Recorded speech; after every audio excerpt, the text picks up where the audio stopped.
My parents didn't scream, didn't argue, didn't even look ashamed. They just sat across from me and calmly said they would raise my rent unless I became my sister's unpaid nanny. 4 hours every evening, 2 weekends a month. They called it helping family. I called it what it was. Coercion dressed up as obligation. Most people break down when their own parents corner them like that. Me? Something inside me crystallized, quiet, cold, final. They thought I'd fold the way I always had. They had no idea I was already planning my exit or what I'd uncovered the night before. My name is Ava Harper, and for most of my adult life I believed I had built enough distance from my family to breathe. Not escape, just enough space to feel like my choices were mine. 6 years ago, when I moved into the small apartment my parents owned in the suburbs of Portland, Oregon, it felt practical. Affordable rent, close to work, my own quiet corner of the world. I furnished it piece by piece. A reading chair near the window, the soft rug I saved for, the antique mirror I found at a weekend farmer's market. It wasn't glamorous, but it was mine. Or so I thought. Growing up, my family always presented itself as warm and functional. Holiday photos lined up along the hallway, matching sweaters at Christmas, my mother insisting tradition mattered more than convenience. But beneath that curated image lived an unspoken hierarchy. Lauren, my older sister, was the one gravity bent toward, the one who needed more support, more attention, more understanding. When she married Nathan and had 3 kids, Sophia, Mason, and baby Harper, the entire house rearranged itself around her life like planets around the sun. I didn't resent her.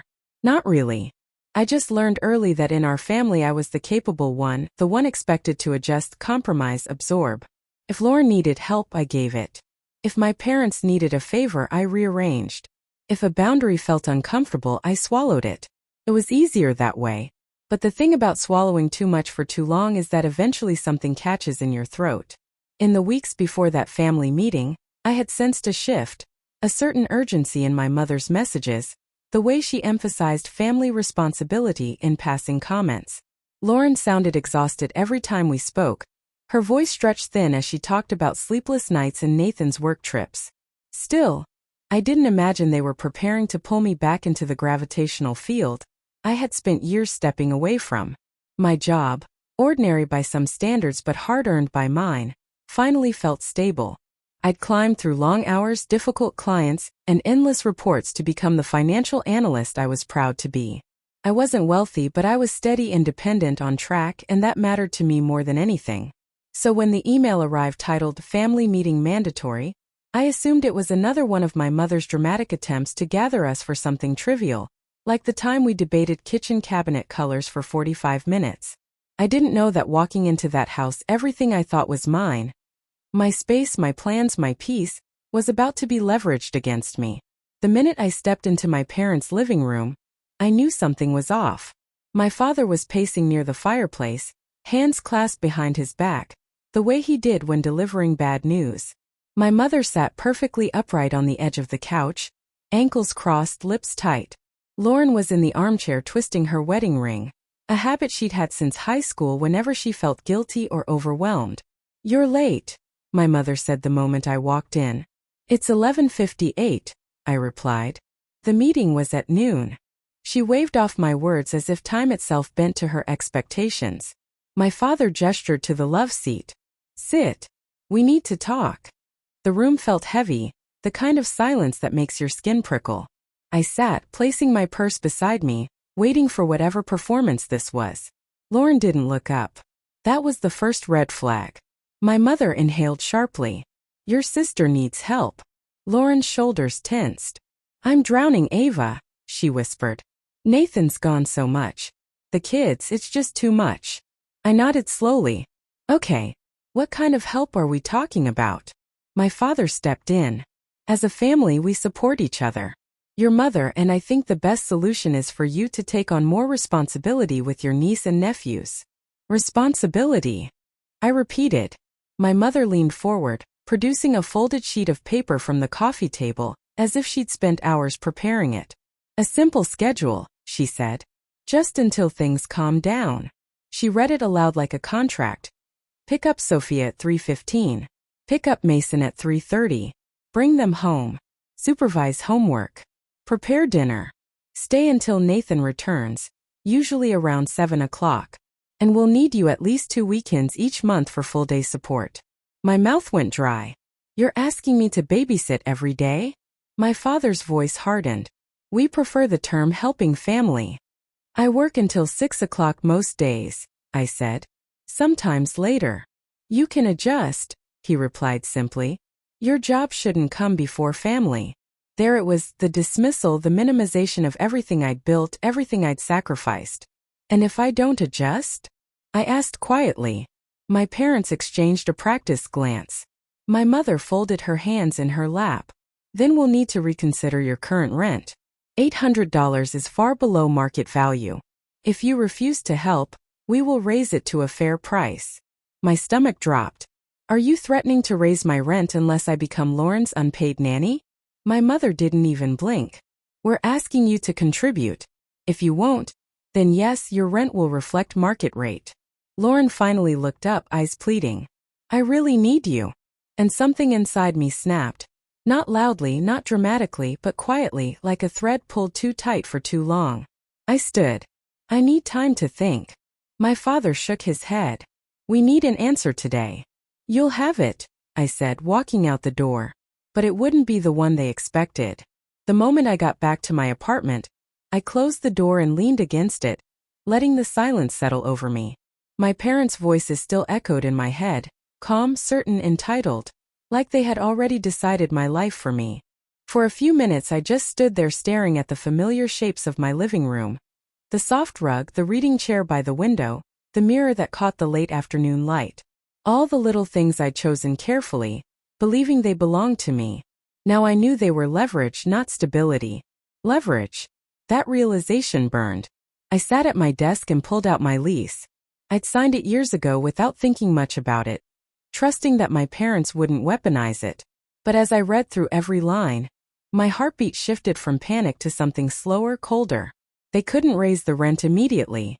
They couldn't raise it more than 10% per year. They were legally required to give 90 days written notice. Every threat they'd made in that living room was a bluff. The anger that hit me then wasn't explosive.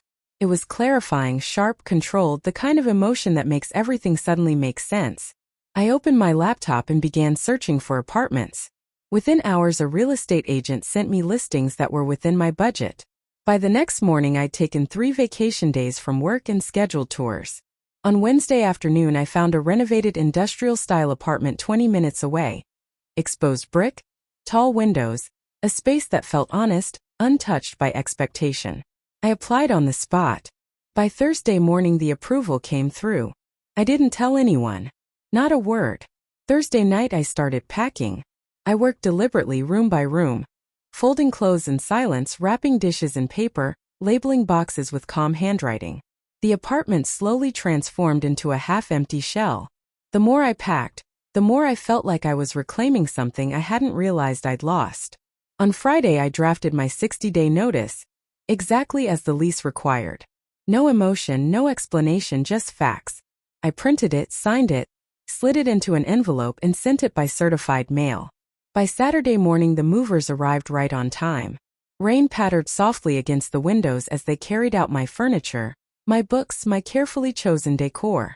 I walked through the apartment one final time, cleaning the counters, smoothing the wrinkles from the bedspread, making sure everything was spotless. If my parents wanted to weaponize this space, they wouldn't get a single excuse to make it messy. When the last box was loaded, I placed the keys on the counter, stepped outside, locked the door, and slid them through the mail slot. By the time my parents realized what was happening, I was already gone. My phone lit up before I even finished unpacking my first box in the new apartment. 10 missed calls, then 16, then 23. The voicemail icons stacked like warning signs. I didn't press play. I didn't need to hear my mother's clipped panic or my father's anger disguised as authority to know what they'd say. They'd gone to the apartment. They'd found it empty. And now they were spiraling. By Sunday afternoon I'd blocked their numbers. The silence that followed wasn't peaceful. Not yet, but it was mine. On Tuesday morning a certified letter arrived at my office. They tracked down my workplace. My chest tightened as I opened it, half expecting threats, half expecting guilt. It was both. A demand that I return home immediately to discuss the family situation, followed by a vague statement about necessary legal steps if I didn't respond. I took the letter straight to Matthew Reed's office. He read it once, sighed, then read it again more slowly. The way lawyers do when something is both ridiculous and predictable. They don't have a case, he said. I figured, but they're escalating, so we'll respond. His letter went out 2 days later, a perfectly measured warning that all future communication must go through him, that any attempt to harass or retaliate would be documented, and that no legal claims against me had standing, and just like that, the calls stopped. The silence this time felt different. But chaos has a way of seeping through cracks. A week and a half later, my Aunt Diane called. I stared at the screen for a long moment before answering. "They're losing it," she said before I could even spoke. "Your mother is furious. Your father is, I don't know, embarrassed, confused, both." I didn't say anything. I didn't owe her a defense. "They hired a nanny," she added quietly. "It's costing them real money." There it was, the chaos, the consequence. Still, the story wasn't over. 2 weeks later, Matthew called me into his office. "Your parents have requested a mediation session," he said. "It appears they've also retained counsel." Of course they had. My parents were the type who hated losing more than they valued being right. I could have refused, but a part of me wanted everything on record, wanted the truth laid bare in a room where no one could rewrite it later. The mediation was scheduled for a cold November morning at a business center in downtown Portland. I arrived early, dressed in a dark navy suit, hair pulled back, hands steady. Matthew walked beside me with the calm confidence of someone who'd handled far uglier family disputes. Inside, my parents sat on one side of a long table, their lawyer, Jennifer Lawson, beside them. My mother's face was pale. My father's jaw was tight. Neither looked at me. The mediator, an older man named Gregory Ellis, cleared his throat and explained the rules. No interruptions, respectful language, everyone would have time to speak. My father jumped in first. "We're here because our family has been fractured over a misunderstanding." A laugh rose in my throat, sharp and humorless, but I swallowed it. My mother tried to soften her tone. "We simply asked Ava to support her sister during a difficult time. We didn't expect her to flee." "Flee?" I repeated, my voice even. I followed the legal terms of my lease and moved to a new apartment. "We offered affordable housing," my father snapped. "And in return I cut in. You threatened to raise my rent unless I became my sister's unpaid nanny." Jennifer shifted forward. "My clients regret how that conversation came across." "No," I said. "Let's not rewrite it." They said the words. "Raise your rent unless you help." They said it calmly, proudly, as if it were reasonable. My mother's shoulders tensed. "We were trying to help Lauren. And you decided my life, my time, my job were all negotiable so hers wouldn't be. You weaponized rent. You used the apartment I cared for and paid for as leverage. You didn't ask me to help. You told me I owed it." Silence spread across the room, thick and uncomfortable. Even Jennifer seemed unsure how to proceed. Matthew leaned forward. "My client is willing to maintain a relationship, but only if boundaries are respected. No financial threats, no childcare obligations, no interference with her housing or career." My father's face reddened. "So that's it? You expect us to just accept these demands?" I held his gaze. "I expect you to accept that I am an adult and that coercion is not family." My mother's eyes filled with a mix of anger and wounded pride. "We just wanted you home." "This wasn't about home," I said quietly. "This was about control." Gregory interjected gently. "Let's focus on a possible resolution." It took another 30 minutes of back and forth, my parents shifting between defensiveness, justification, and reluctant acknowledgement, but eventually they agreed. They would respect boundaries. They would stop using financial leverage. They would not pressure me into childcare. And any future issues would be approached with consent, not expectation. Jennifer drafted a short memorandum. We all signed it. It wasn't legally binding, but it was a record. A line drawn in ink. As we gathered our things, my mother finally looked at me, really looked. Her voice cracked. "I didn't realize you felt trapped." "You didn't need to realize," I said. "I told you for years in 100 different ways. You just never listened." My father spoke last. "So what happens now?" I took a slow breath. "Now you deal with the chaos you created. and I lived my life. Matthew placed a hand on my arm, guiding me toward the door. The hallway outside was quiet, but my heartbeat steadied with every step. This wasn't victory. This wasn't revenge. This was reclamation. And for the first time in my life, I felt completely undeniably free. The first morning in my new apartment felt almost unreal. Sunlight poured through the tall windows, warming the exposed brick, catching on the steam rising from my coffee. For the first time in weeks, my shoulders weren't tense. No one was waiting for me to fix their life. No one was timing when I walked through the door. The quiet didn't feel heavy anymore. It felt earned. Work fell back into its own rhythm. Without the constant emotional tug-of-war, my focus sharpened. My manager even commented that I looked lighter, which made me laugh because I finally understood what it meant to not carry someone else's expectations. Meanwhile, the consequences of my family's ultimatum settled exactly where they belonged. Lauren hired a full-time nanny, someone qualified, someone fairly paid. My parents helped cover the cost, which, according to Aunt Diane, became a monthly reminder of the moment they'd pushed too far. I didn't gloat, not even privately, but there was a certain poetic symmetry in watching them absorb the responsibility they tried to dump on me. When I eventually met Lauren for coffee, the conversation felt human again. No manipulation, no desperation, just two sisters trying to rebuild something honest. I didn't volunteer to babysit. She didn't ask. And that alone showed how much had changed. Dinner with my parents came weeks later at a neutral restaurant.